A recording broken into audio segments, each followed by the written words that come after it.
dulo.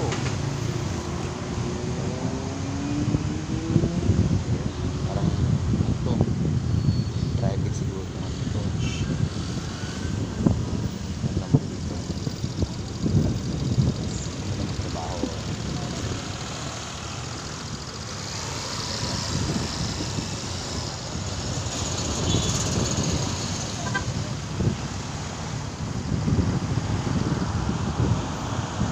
Ito na yung papuntang Alfonso. Dito yan ang highway ng Alfonso dito yan.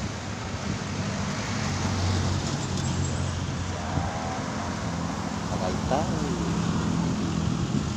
Ay kamay na ng Tagaytay oh. Kasi ako na ba?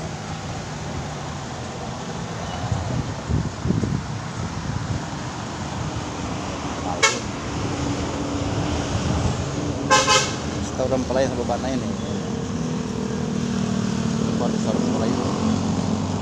Tomin Toms. Ayan. Tomin Toms. Nagawa pa lang eh. Restaurant. Kaya pala private restaurant na ito. Ganun tanawin oh. Sige guys, sa mga video ko ay mayroon na bang iba. Bye bye.